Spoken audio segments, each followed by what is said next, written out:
இன்றைக்கு இந்த தையிட்டி அந்த பிரச்சனை தொடர்பாக இந்த ஊடகங்களுக்கும் சம்பந்தப்பட்ட அதிகாரிகளுக்கும் பொதுமக்களுக்கும் ஒரு தெளிவான ஒரு எங்களோட நிலைப்பாட்டை ஒரு தெளிவுபடுத்துறதுக்காக இந்த இடத்துல நாங்கள் ஊடக சந்திப்பொண்ட நிகழ்த்த இருக்கிறோம். அந்த வகையில் தையிட்டியில் இன்று அனைவருக்கும் தெரியும், கிட்டத்தட்ட 140-150 பரப்பளவான காணிகள் சட்டவிரோதமாக சட்டத்திற்கு முரணான வகையில் இராணுவத்தினரால் கையகப்படுத்தப்பட்டு எந்தவித சட்ட ரீதியான அனுமதிகளோ எதுவுமே பெறப்படாமல் ஒரு சர்வாதிகார மனோநிலையில் கேள்வி கேட்பதற்கு யாருமே இல்லை என்ற ஒரு தைரியத்துடன் மிக பிரமாண்டமான சட்டவிரோத கட்டடம் ஒன்று அமைக்கப்பட்டு இன்று அது சிறப்பாக எந்தவித தடையுமின்றி அதற்குரிய பூஜை வழிபாடுகள் விகாரை என்ற பெயரிலே நடத்தி வைக்கப்படுகின்றன. இதற்கு எதிராக நாங்கள் ஒரு 4-5 வருடங்களாக சம்பந்தப்பட்ட அதிகாரிகளுடன் தொடர்புகளை ஏற்படுத்தி கொண்ட போதிலும் எமக்கான நீதிகளோ நியாயங்களோ வழங்கப்படாத விடத்தே நாங்கள் கடந்த 2 வருடங்களாக போராட்டங்களை நிகழ்த்தி வருகிறோம். அந்த வகையில் எனது கணவருடைய தந்தையாருக்கு மட்டுமே அங்கே 8 பிறப்பு காணிகள் இன்னமும் விடுவிக்கப்படாமல் அந்த சட்டவிரோத கட்டுமானத்திற்காக கையகப்படுத்தி வைக்கப்பட்டிருக்கிறார்கள். கணவருடைய பேரனாருடைய காணிகளும் அங்கே இருக்கின்றன. எமக்கு அதுக்குரிய ஆவணங்கள் ஆவணத்துக்குரிய கோப்புகள் அனைத்தும் தோம்பிலிருந்து அனைத்து கோப்புகளும் எம்மகத்தை இருக்கின்றன. இப்போ இது அந்த 400 ஃபைல் கதை மாதிரி எல்லாம் எம்மகத்தை தகுதியான ஆதாரங்கள் இருக்கின்றன. சம்பந்தப்பட்ட அதிகாரிகள் இதற்குரிய உண்மை நிலைமையை வெளிப்படுத்த வேண்டும். மற்றது கடந்த 31/1/2025 அன்று கச்சேரியிலே இடம்பெற்ற மாவட்ட அபிவிருத்தி ஒருங்கிணைப்பு குழு கூட்டத்திலே ஜனாதிபதி அவர்கள் பங்கு பெற்றிருந்தார்கள். அந்த இடத்திலே எமது பிரச்சனை எழுப்பப்பட்ட பொழுது அதற்கான மாற்றீட்டு காணிகள் வழங்கப்படலாம் என்ற ஒரு பொருளே ஆளுநரினாலும் டாக்டர் அர்ச்சுனா அவர்களாலும் நமது பிரச்சனை திசை திருப்பப்பட்டிருந்தது. அந்த மாற்று காணி என்பதற்கு காணி உரிமையாளர்களாகிய நாம் எந்த விதத்திலேயுமே சம்மதிக்க போறதில்லை என்பதிலே நாங்கள் ஒரு தெளிவான நிலைப்பாட்டிலே இருக்கிறோம். ஏனெனில் இந்த விகாரையானது முற்றிலும் சட்டவிரோதமாகத்தான் கட்டப்பட்டிருக்கிறது. நாம் அந்த இடத்திலே மாற்று காணிக்கு சம்மதிப்போமானால் அந்த இடத்திலே மாற்று காணிக்கு சம்மதிக்கின்ற பொழுது எமது காணிகளுக்கான உரித்தை டைட்டிலை நாம் அவர்களுக்கு வழங்க வேண்டிய கடப்பாடோ கட்டாயத்தில் இருப்போம். அந்த மாற்று காணிகளை நாங்கள் பெற்றுவிட்டால் எமது காணிகளுக்குரிய டைட்டில் அவர்களுக்கு சென்று விட்டால் அது அங்கே சட்ட ரீதியான ஒரு கட்டுமானமாகவே கருதப்பட்டுவிடும். அதற்கு பின்னர் அந்த லேண்ட் அக்யூசிஷன் காணி சுவீகரிப்பு சட்டத்திற்கு கீழே செக்ஷன் 2479 அப்படி கணக்க செக்ஷன்கள் இருக்கு. அந்த செக்ஷன்களுக்கு கீழே ஒரு பௌத்த மதத்திற்கு அந்த உறுப்புரிமை சட்டம் 9 கூறப்படுகிற போது இந்த நாட்டின் முதன்மை மதமாக கருதப்படுகிற பௌத்த மதத்தை பேணி பாதுகாப்பதற்கு அரசு ஆவண செய்ய வேண்டும் என்ற அந்த உறுப்புரிமைக்கு கீழே நாம் அந்த டைட்டில் பொசிஷன் அதுகளை கொடுத்து விட்டால் எமது காணிகள் மேலும் அந்த விகாரையின் நலன் கருதி மேலதிக கட்டுமானங்களுக்காக ஏற்கனவே எம்மகத்தை இருக்கிற மிகுதி காணிகளையும் அவர்கள் சுவீகரிப்பதற்கு நாமே வழிகோல்வதாக அமைந்துவிடும். ஆகவே இதில் இவ்வாறான சட்ட ரீதியான பல சிக்கல்கள் இருக்கும் போது இது எதையுமே கவனத்திற்கொள்ளாது தெரிந்தோ தெரியாமலோ அந்த ஒரு மாற்று காணிக்காக நாங்கள் சம்மதிக்கின்றோம் என்ற தகவல்களை அந்த இடத்திலே வழங்கியிருந்தார்கள். அது முற்றிலும் நாம் எதிர்க்கிறோம். எமது காணிதான் எமக்கு வேணும். அதை விடுத்து அந்த இடத்திலே நாங்கள் போராட்டங்களை நிகழ்த்துகிற போது நாங்கள் எந்த ஒரு வன்முறையிலும் ஈடுபடாது ஒரு அஹிம்சை ரீதியிலான போராட்டத்தை அங்கே வரும் சிங்கள சகோதரர்களுக்கு அந்த இடத்தின் நிலைப்பாடு எமது நிலைப்பாடு அது சட்டவிரோத கட்டடம் என்ற கூற்றுக்களை நாங்கள் ஓங்கி உணர்த்துகின்ற போது அந்த இடத்திலே எமக்கு எதிரான வழக்குகள் போலீசாரினால் தாக்கல் செய்யப்படுகின்றன. அந்த இடத்திலே அந்த வழக்கினை ஏன் ICCPR சட்டத்தின் கீழ் கொண்டு செல்ல முடியாது என்று அங்கே சட்டமா அதிபரிடம் ஒப்பீனியன் கேட்கிறார்கள். இந்த ICCPR வழக்கு கூறுவது என்ன?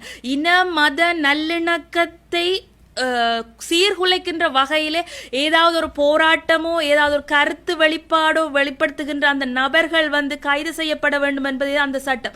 ஆனால் அந்த சட்டத்தின் நாங்கள் உண்மைத்தன்மையை ஆராய்வோம் என்றால் இந்த தையிட்டியிலே இன மத நல்லிணக்கத்தை சீர்குலைப்பது யார் என்று நாங்கள் ஆராய்ந்து பார்த்தால் அந்த இடத்தில் எம்மகத்தை உறுதி இருக்கின்றன. அப்பாவி மக்களுடைய காணிகள் பறிக்கப்பட்டிருக்கின்றன.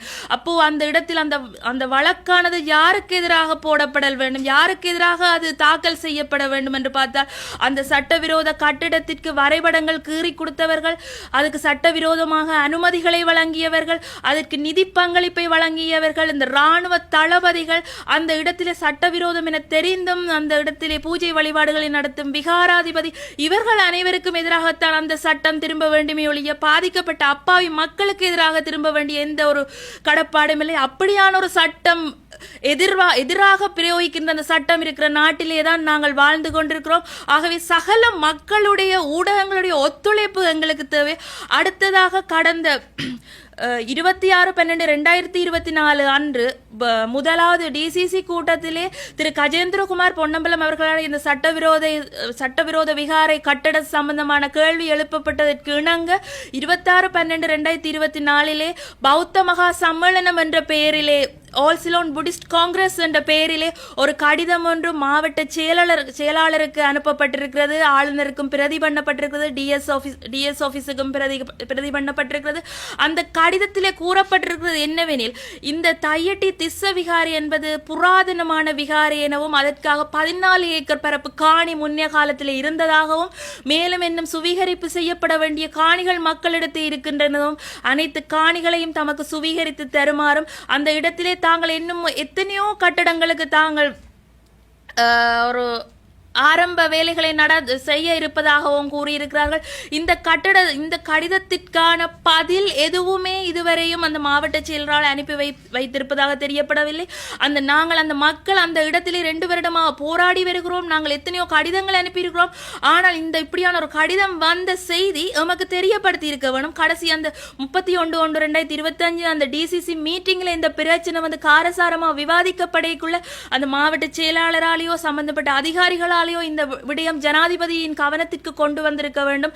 அல்லது இதன் உண்மைத்தன்மைகளை இப்ப ஓரிரு மாதங்களுக்கு முன்னர் ஒரு சிங்கள அமைப்போ சிங்கள மக்கள் என்ற ரீதியிலேயும் ஒரு கடிதம் வந்திருந்தது. யாழ்ப்பாணத்தில் நமக்கு காணிகள் இருந்தன, அதற்கான அதுகளை நமக்கு மீள தருமாறு கோரி கடிதம் வந்திருந்த இடத்துல அந்த இடத்திலே உடனே பதிலளித்திருக்கிறார்கள். உங்களிடம் உறுதிகள் இருந்தால் அதை உறுதிகளோடு காண்பியுங்கள் என்ற ஒரு பதில் கடிதம் வழங்கி இருக்கிறது.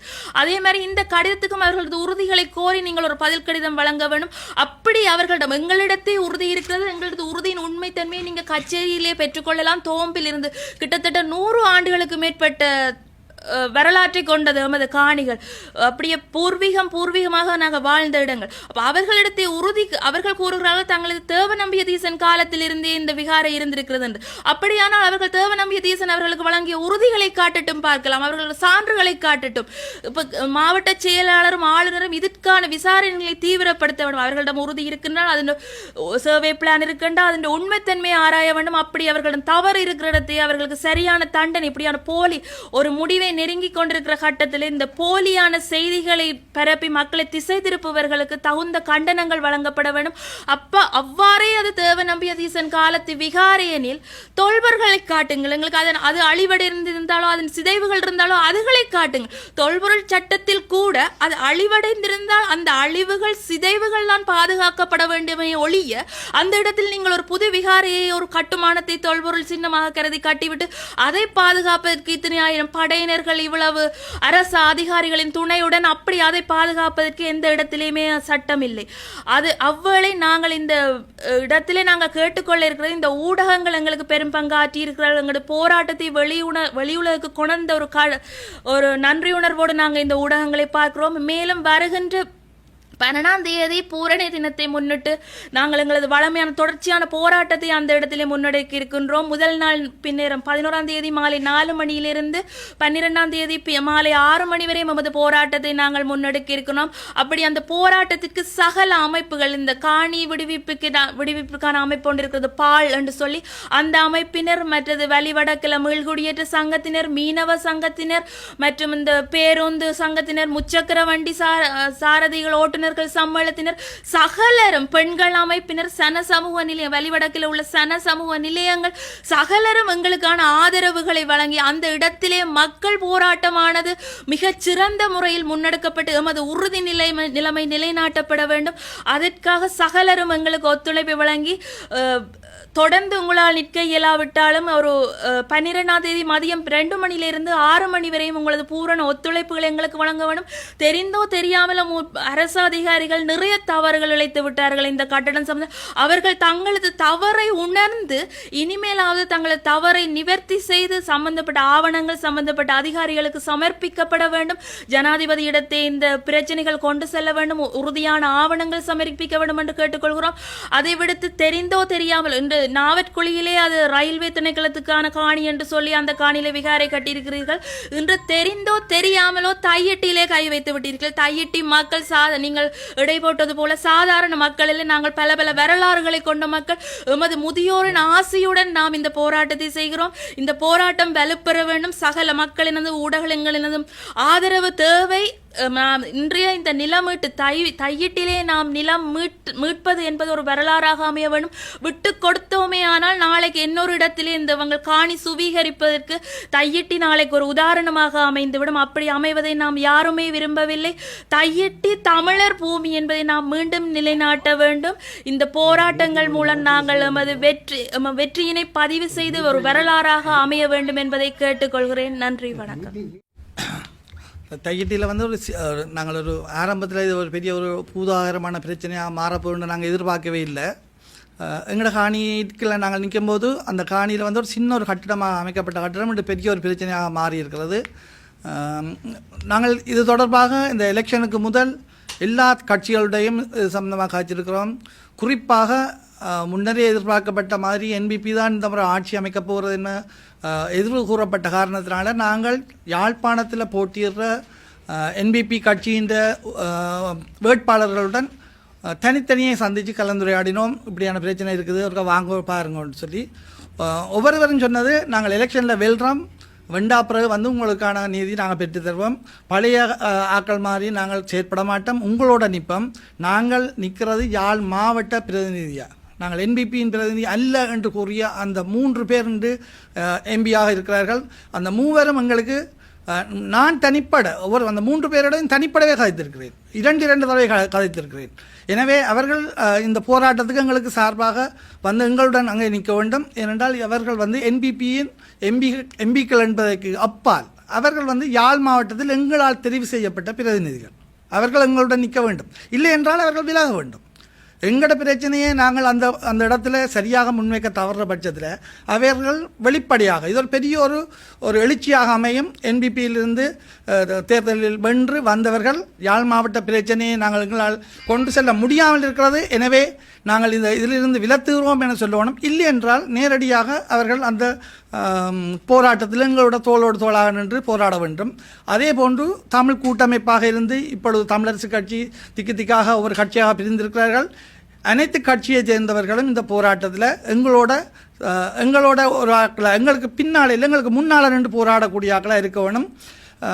இதில் பெரும் பங்கு தமிழரசு கட்சிக்கு இருக்குது. என்னென்னா அந்த குறிப்பிட்ட விகாரை அமைக்கப்பட்ட போது அந்த பிரதேச சபையில் அல்ல உள்ளூராட்சி சபையில் பொறுப்பாக இருந்தவர் வந்து தமிழரசு கட்சியைச் சேர்ந்த ஒருவர் தான் பொறுப்பாக இருந்தார். எனவே இந்த கட்டடம் அமைக்கப்படும் போது இது சட்டவிரோத கட்டிடம் என நாங்கள் எத்தனையோ தடவைகள் அவர்களுக்கு சொன்ன போதும் நாங்கள் இதுக்கு வழக்கு போடுறோம்னு சொல்லி ஏற்கனவே எங்களுக்கு சொல்லப்பட்டது. நாங்களும் நினைத்தோம் இது பிரதேச சபை ஒரு மதில கூட சட்ட அனுமதி இல்லாமல் கட்டினால் உடைத்தருகிற பிரதேச சபை நிச்சயமாக இந்த கட்டிடத்தை கட்ட விடாது வழக்கு போடுவினோம் என்று எதிர்பார்த்திருந்தோம். ஆனால் எங்களுக்கு பின்னர் தான் தெரியும் இல்லை அவ்வாறு இந்த ஒரு வழக்கம் போடப்படவில்லை என அறிகிறோம். இல்லை வழக்கு போடப்பட்டது அல்ல வழக்குக்கான முன்னகர்வு செய்யப்பட்டிருந்தால் அதற்கான ஆதாரங்களை எங்களிடம் முன்வைக்க வேண்டும். ஏனென்றால் தமிழரசு கட்சிக்கு இதுக்கு பெரும் பங்கு இருக்கு. ஏனென்றால் அந்த நேரம் குறிப்பிட்ட பிரதேசத்துக்குரிய உள்ளூராட்சி சபையை தங்களோட கட்டுப்பாட்டுக்கு வச்சிருந்தது தமிழரசு கட்சி தான். அடுத்ததாக தமிழ் காங்கிரஸ் என்று எனக்கு உண்மையில் தமிழ் காங்கிரஸ் இப்போ வேறு பேரில் இறங்கினாலும் நாங்கள் தமிழ் காங்கிரஸ் என்றே சொல்லிக்கொள்வோம். கஜேந்திரகுமார் பொன்னம்பலம் தலைமையிலான கட்சியினர் அவர்கள் ஓரளவு எங்களுக்காக கதைக்கிற நிலைமை ஒன்று இருக்குது. இப்போ கடைசியாக நடந்த டிசிசி மீட்டிங்லையும் கஜேந்திரகுமார் பொன்னம்பலம் அவர்கள் தான் கௌரவ பாராளுமன்ற உறுப்பினர் அவர்கள் தான் இது சம்பந்தமாக வெளியில் கொண்டாந்திருந்தார். ஆனால் அவர் வெளியில் கொண்டு வந்தாலும் அதுக்கு உதவியாக யாருமே அவருக்கு எங்களுக்கு சப்போர்ட் பண்ண காணல. இப்போ குறிப்பாக அங்கே பாராளுமன்ற உறுப்பினர் ஸ்ரீதரன் இருந்தார், என்பிபி கட்சியைச் சேர்ந்த 3 பேரும் இருந்தார்கள். இவர்கள் எல்லாரும் யாழ் மாவட்டத்தின் பிரதிநிதிகள். அவர்கள் எங்கள் பிரச்சனையை கதைக்க வேண்டியவர்கள், ஆனால் அவர்கள் கதைக்கவில்லை. எனவே எங்களுடைய இந்த போராட்டத்துக்கு சகல தரப்பினரும் எங்களோட தோளோடு தோள் நிற்க வேண்டும்.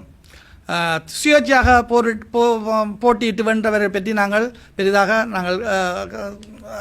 கதைக்க தேவையில்லை. அவர் ஒரு பிரதேசத்துக்குள்ளிருந்து தெரிவு செய்யப்பட்டவர். அவர் அந்த பிரதேசத்துக்குரிய ஆளாக இருக்கட்டும். ஆனால் யாழ் மாவட்டத்திலிருந்து ஏனைய கட்சி சார்பாக போட்டியிட்டவர்கள் எல்லா இடத்திலிருந்து போட்டியிட்டார்கள். எனவே அவர்கள் எங்களோடு நிற்க வேண்டும். அதே போன்று யாழ் பல்கலைக்கழக மாணவர்கள் முன்னொரு காலத்தில் ஒரு பிரச்சனை என்றால் யாழ் பல்கலைக்கழகம் அந்த பிரச்சனையை மிக புதாகரமாக்கி அந்த எங்களுக்கு ஒரு மிக ஒரு பலமான ஒரு அணியாக எங்களோட இருந்த அமைப்பு. யாழ் பல்கலைக்கழகம் வந்து போராட்ட காலத்திலும் சரி, அதுக்கு பின்னரான இயற்கை அனர்த்தங்களின் போதும் சரி, முழு ஆதரவை வழங்கிய அந்த பல்கலைக்கழகம் இன்று செயலிழந்து நிற்பது எங்களுக்கு மிகுந்த வேதனை தருகிறது. ஒரு பலமான அமைப்பு, மாணவர் படையணி. ஆனால் ஸ்டோன் பெஞ்சுக்கு அப்பாற்பட்ட பிரச்சனைகள் நிறைய இருக்குது என்பதை அவர்கள் உணர்ந்து கொள்ள வேண்டும். தயவு செய்து நீங்கள் எங்களோட வாருங்கள், எங்களோட போராட்டத்துக்கு தோள் கொடுங்கள். நீங்கள் தான் முன்னுக்கு வர வேண்டிய ஆக்கள், வருங்கால சமுதாயத்தை கட்டியெழுப்ப வேண்டிய யாழ் மாவட்டத்தின் தூண்கள் நீங்கள். எனவே இந்த பிரச்சனைகளை ஆராயுங்கள். சிங்கள மாணவர்கள் உங்களுடன் படிக்கிறார்கள். சிங்கள மாணவர்களுக்கு சிங்கள மொழியில் சில விடயங்களை எடுத்து கூறுங்கள். இந்த பிரச்சனை சம்பந்தமான தாற்பயம் அவர்களுக்கு விளங்காது. அவர்கள் நினைத்துக் கொண்டிருப்பார்கள் ஒரு பௌத்த விகாரை இருந்த இடத்தை தமிழர்கள் ஆக்கிரமிக்கிறார்கள் அல்லது கேட்கிறார்கள் என்று. இல்லை, அவ்வாறான பிரச்சனை இல்லை. இதுதான் பிரச்சனை என்பதை நீங்கள் மாணவ பருவத்திலேயே அவர்களுடன் நல்ல சிநேகிதமாக நட்பு பூணுங்கள்.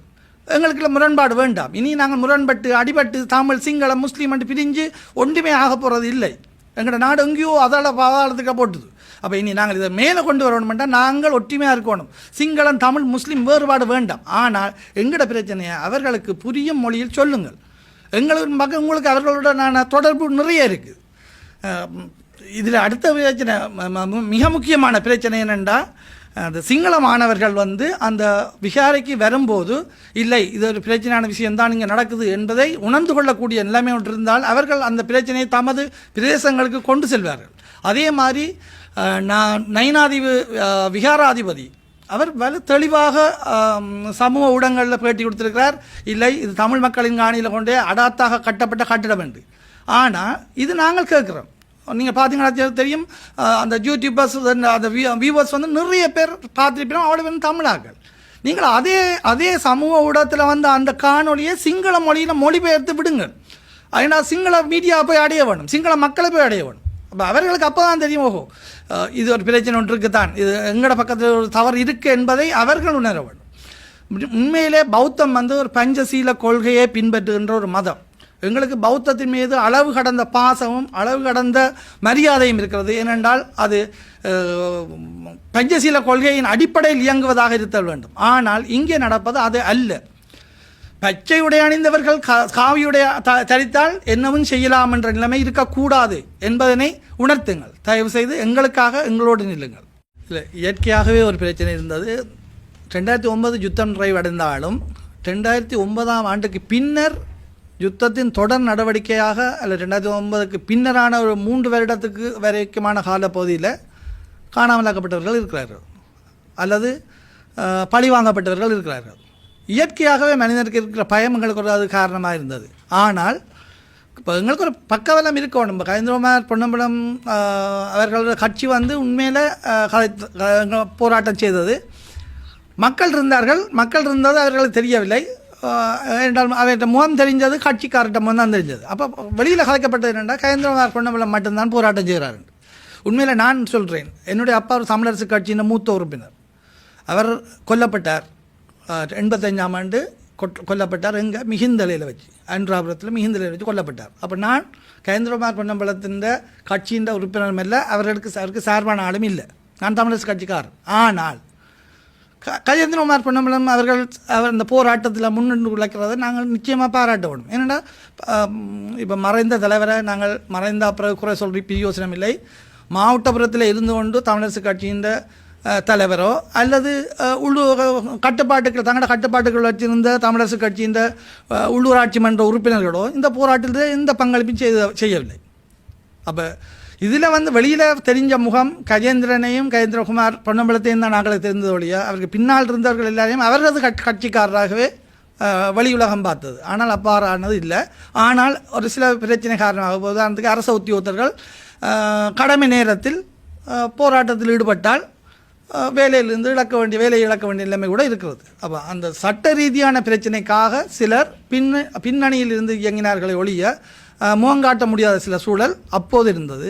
இப்பொழுது வந்திருக்கிற அரசாங்கம் வந்து சட்டம் அனைவருக்கும் சமன், சட்டத்தில் பாகுபாடு இல்லை. சிங்களவனுக்கு ஒரு சட்டம், தமிழனுக்கு ஒரு சட்டம் என்று இல்லை, பௌத்தத்துக்கு ஒரு சட்டம், இந்துக்கு ஒரு சட்டம் என்று இல்லை என்று சொல்ல போது நாங்கள் அதை நம்பி வந்திருக்கிறோம். என்ன நடக்க வேண்டியது நீத்தான் பார்க்கணும். கட்டப்பட்ட விகாரையை இடிக்க சொல்வது என்பது முட்டாள்தனம் என்றும் தையட்டி விகாரை வைத்துக் கொண்டு அரசியல் செய்கிறார்கள் என்றும் டிசிசி மீட்டிங்கில் பேசப்பட்டிருக்கிறது. அந்த கருத்து தொடர்பாக ஒரு காணி உரிமையாளராக இல்லை என்னென்னா அது சுயேட்சையாக போட்டியிட்டு வெற்றியிட்ட வைத்தியரால் கூறப்பட்ட கருத்து. நிச்சயமாக இப்போ ஒரு கட்டிடம் வந்து சட்ட ரீதியாக கட்டப்படவில்லைன்னா அது உடைக்கப்படத்தான் வேண்டும். இப்போ ஒரு இடத்தை ஆக்கிரமிக்க வேண்டும் என நினைத்தால் இரவிரவாக வந்து ஒரு பௌத்த விகாரியை கட்டிவிட்டால் அந்த இடம் முழுக்களும் ஆக்கிரமிக்கலாம் என்ற ஒரு கருத்தை இது மேலும் வலுப்படுத்துவதாக அமைந்துவிடும்.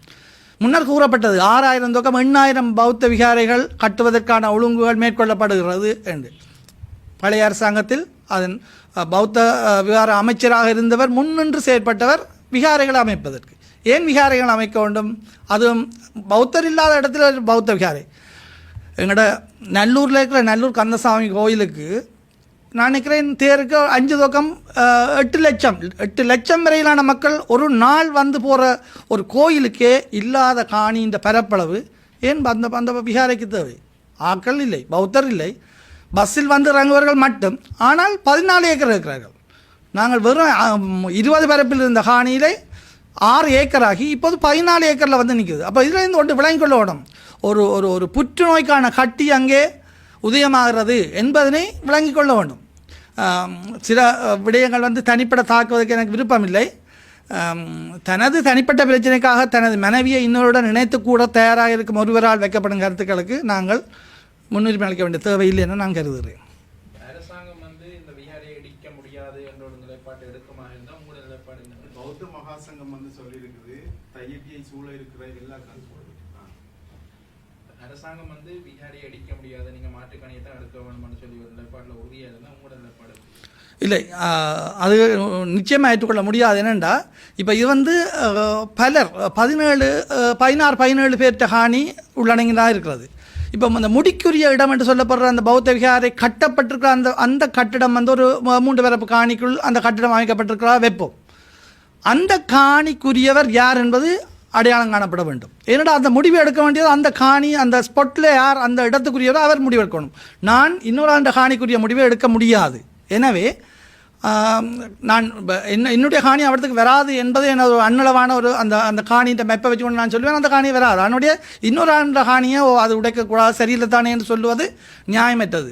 ஆனால் அப்படித்தான் உடைக்கக்கூடாத நிலைமை வருமாக இருந்தால் அந்த முடிக்குரிய இடத்தை மட்டும் எல்லைப்படுத்தினால் ஏனைய காணியை உடனடியாகவே விடலாம். ஆனால் அவர்கள் என்ன செய்து வச்சிருக்கிறார்கள் என்றால் விகாரைக்குரிய முடிக்குரிய இடத்தை ஒரு காணின்ற ஒரு மூலைக்கையும் அந்த விகாரைக்குரிய விகாராதிபதிக்கு தங்குற இடத்தை இன்னொரு மூலைக்கிலையும் அரச மரத்தை கொண்டே இன்னொரு 3வது இடத்துலையும் அவர்களுக்கான அந்த கழிவறையை கொண்டே 4வது இடத்துலையும் கட்டி வைத்திருக்கிறார்கள்.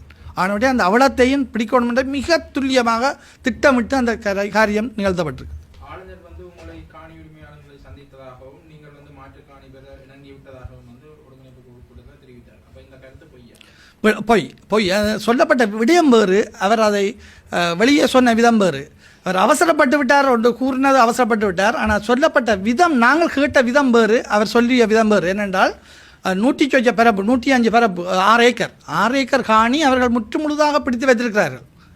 அப்போ 6 ஏக்கர் காணிக்கு பதிலாக 18 நான் சொன்னேன் என்றால் அந்த ஏற்கனவே விகாரை இருந்த காணியை முதல் பொதுமக்களுக்கு கொடுங்கள் என்று சொன்னது. அது காரணம் ஒன்று இருந்தது. என்னென்றால் விகாரை கண்ட காணி பிரிம்பாக இருக்கிறது, இது பொதுமக்களின் காணி என்பதனை ஒரு அரச அதிகாரியின் வாயால், அதுவும் ஜனாதிபதியின் நேரடி பிரதிநிதி, ஜனாதிபதிக்கு உள்ள அதிகாரம் கிட்டத்தட்ட வட மாகாணத்தில் எங்களோட ஆளுநருக்கு இருக்குது. அப்போ கௌரவ ஆளுநரால் அந்த காரியம் வந்து அவர் சொன்ன விதம் வந்து பொதுமக்களின் காணியில் விகாரை அமைக்கப்பட்டிருக்கு, அதுக்கு பதிலாக ஏற்கனவே விகாரை இருந்த காணியை அவர்கள் பெற சம்மதித்துள்ளார்கள் என்று சொன்னதன் ஊடாக எங்கள் காணிக்குள் விகாரை அமைக்கப்பட்டிருக்கின்ற கூற்று நிரூபணமாகிறது. எனவே நாங்கள் இப்போ சட்ட நடவடிக்கை எடுக்க வந்து நாங்கள் எடுக்க தேவையில்லை, ஆளுநர் எடுக்கலாம். நாங்கள் தனித்தனி எடுக்க தேவையில்லை. நாங்கள் வழக்கப்பட்ட ஒரு சிவில் வழக்கு முடிகிற கிடையில் அந்த படத்தில் சொன்ன மாதிரி எதிராளியும் செத்துடுவான், வழக்காளியும் செத்துடுவான், வாய்தா மட்டும் இருக்குமென்று சொல்லி அது ஈடுபட்டு கொண்டே போகிற சந்தர்ப்பம் தான் இருக்குது. நான் தையிட்டிய பூர்வமாக கொண்ட நான் 89-90களில் நடந்த இடம்பெயர்வால் இப்போ திருவோணமலையில் வசிக்கக்கூடிய சூழலில் தள்ளப்பட்டிருக்கிறேன். நான் காணிகள் விடுபட்ட காலங்களில் வராமை இருந்தமை காரணமாக இன்றைக்கு இப்படி ஒரு பெரிய ஒரு பிரச்சனை முகம் கொடுத்து கொண்டிருக்கிறோம். எங்களோட காணிகளை சுவீகரித்து மீண்டும் இந்த விகாரையை கட்டி அது சம்பந்தமான உண்மைகள் மறைக்கப்பட்டு வருகின்றது. உண்மைகளை அறிய வேணும் என்றால் அதில் பிறந்து வளர்ந்து அதில் அங்கே படித்து அங்கே உருவாகின எங்களை போன்ற இப்போ கதைச்சாக்களை போன்ற சமூகத்தோட தொடர்பு கொள்ளணும். இது வந்து ஒரு பக்க தீர்வாக அமையக்கூடாது, திணிக்கப்படக்கூடாது. ஒரு பிரச்சனை என்று சொன்னால் அந்த பிரச்சனையை வந்து ரெண்டு சாராரும் கதைச்சு பேசி தீர்க்கணும். இப்போ அதிகாரி சம்பந்தப்பட்ட காணி உரிமையாளர்கள் இவை வந்து கதைச்சு பேசி தீர்க்கணும். இடையில் உள்ள ஆக்கள்ன்ற கதையை கேட்டு நாங்கள் வந்து அதாவது எங்களை வந்து அதாவது பதட்ட பண்ணி கொள்ளக்கூடாது. காலையில் நடந்த விடயம் நான் என்னுடைய தைட்டி காணி விடுபட்டு அதை இழந்தபடியால் மறுகாணி விடுபட்டிருக்கு, அதுவும் பறிபோகக்கூடாது என்று ஒவ்வொரு வெள்ளிக்கிழமையும் நான் இரவு 1 மணி பஸ் எடுத்து இங்கே வந்து இந்த காணியை இப்போ துப்புரவாக்கி ஒவ்வொரு வேலியாக அடைச்சி கொண்டிருக்கிறேன். காலையில் வரைக்கும் நான் பார்த்தால் அதாவது நான் இறங்கி வரும்பொழுது ஃபுல்லாக போலீஸும் சிஐடியும் இந்த விகாரையை சுற்றி எங்களோட காணிகளை சுற்றி நடமாடி தெரியணும். அப்போ எனக்கு இந்த சம்பவம் என்னென்று தெரியாது. ஆரோ பரப்பிய தவறான செய்தி, அதாவது விகாரையை உடைப்பம் வாங்கோண்டு அறைகூவல் விட்டதுக்கு அமைய ஆரோ எங்களோட சம்பந்தப்பட்டாக்களும் இல்லை. இப்போ அதாவது 3ஆம் ஆள் விட்ட இதுக்காண்டி எங்களோட அதாவது சக வாழ்க்கையையும் அதாவது என்ன செய்தினும் குழப்பி அடித்து விடியப்புறம் எங்களையே பதட்டப்படுத்தி எங்களுக்கு இடையூறாக அதாவது மேலும் படையணிகளை அதாவது சீருடை போடாத படையணிகளை உள்ளிறக்கி எங்களோட நாளாந்த செயற்பாடுகளை அதாவது 32 வருடத்துக்கு பிறகு நாங்கள் மீண்டும் எங்களோட சொந்த இடத்துல நிம்மதியாக வாழலாம் என்று வந்தாலும் இன்று வரை அந்த பிரச்சனை தொடர்ந்து கொண்டே தான் இருக்குது. தயவு செய்து நீங்கள் அதிகாரிகளாக இருங்கோ, ரைட். அதாவது என்னதான் இருந்தாலும் சம்பந்தப்பட்டவர்களோட கதைச்சு சரியான உரிய அதாவது உண்மையை அறிந்து ரைட் அதுக்கான பரிகாரத்தை தேட பாருங்க. இதை அரசியல் மயப்படுத்த வேண்டாம். ஆனால் என்ன பிரச்சனைன்னு சொன்னால் அதாவது இந்த புதிய அரசாங்கம் அதாவது எதிர்கட்சி இல்லை ரைட், அதாவது கேட்குறதுக்கு ஆள் இல்லை ரைட், ஒன்றும் தேவையில்லை, நாங்கள் எல்லாம் சுமமாக வாழுவோம் சரிதான, ஓர் இனம் ஓர் மதம் என்று வாழுவோம் என்று சொன்னால் பிரயணத்துக்காண்டி மதத்துக்காண்டி அதாவது என்ன ஒரு கோயிலுக்கு போகிற பாதையை மறைச்சு ரைட் இந்த அதாவது மறைச்சு அந்த பாதையை உங்களோட மதத்துக்குரிய கோயிலுக்கு திருப்புறது என்றால் அது எங்கே போய் அந்த அந்த நீங்கள் சொல்கிறதுக்கும் செயலுக்கும் என்ன சம்பந்தம் இருக்குது? அதாவது பூர்வீகமாக நாங்கள் எங்களோட பரம்பரை கோயில் எங்களோட கோயிலுக்கு போகிறதுக்கே நாங்கள் என்ன செய்யணும், உங்களுக்கு பயத்தில் சரிதானே சுற்றி வந்து அதாவது நீங்கள் இல்லாத நேரத்தில் கும்பிட வேண்டிய கட்டாயத்துக்கு நாங்கள் தள்ளப்பட்டிருக்கிறோம். ஆனால் இன்றைக்கு பார்த்தால் உங்களோட அதாவது எங்களை மக்களை நம்பி ஓடுற பஸ் கூடி ரைட் அந்த விகாரைக்கெல்லாம் நிற்கிது ரைட். அப்போ அதாவது ஒரு இராணுவம் ஒரு நாட்டு இராணுவம் ஒரு நாட்டு அதாவது காவல்துறை என்று சொன்னால் அந்த நாட்டு மக்களை பாதுகாக்கணும். அந்த நாட்டு மக்களுக்குரிய ஒரு குறிப்பிட்ட சமூகத்தை பாதுகாக்கிறதுக்காண்டி இராணுவம் அமைக்கவும் இல்லை ரைட், அதாவது காவல்படை அமைக்கவும் இல்லை. அதாவது அந்த மக்களுக்கு பொதுவான ஒரு விடயத்தை செய்யணும். இப்போ நான் அந்த பாதையால் போகல, அந்த பஸ்ஸு அந்த பாதையால் போகுது, இதுதான் பிரச்சனை. நான் அந்த பிறந்து வளர்ந்து எந்த கோயிலை நான் விடிய கும்பிட்டு போயிடாது, எந்த காணிக்கு விடிய வரையலாம் இருக்குது. இப்போ இதுக்கு என்ன பரிகாரம் தர போகிறீங்க? தயவு செய்து இந்த அரசியல் நாடக மேடையை விட்டு போட்டு எங்களுக்கு ஒரு ஆக்கப்பூர்வமான தீர்வை தருவணும். இன்றைய சூழல் கூடி அதாவது ஆர்டிஓ கதையை கேட்டு தான் எங்களை நீங்கள் பதட்டப்படுத்தினீங்க. இப்போ இதுகளை நாங்கள் நெடுகளும் சொல்ல இயலாது. இந்த ஊடகங்களுக்கு ஊடாக உங்களுக்கு நாங்கள் அறியத்தாரோம்.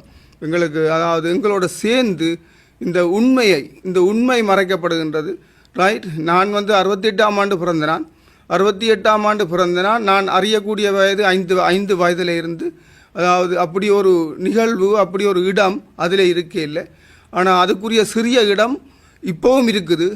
அந்த இடம் தான் அதுக்கு அந்த விகாரைக்குரிய இடம். இது நான் படித்து இங்கே தான் நடேஸ்வரா கல்லூரியில் படித்து, யாழ் பல்கலைக்கழகத்தில் படித்து நான் இன்றைக்கு ஒரு டீச்சராக இருக்கிறேன்.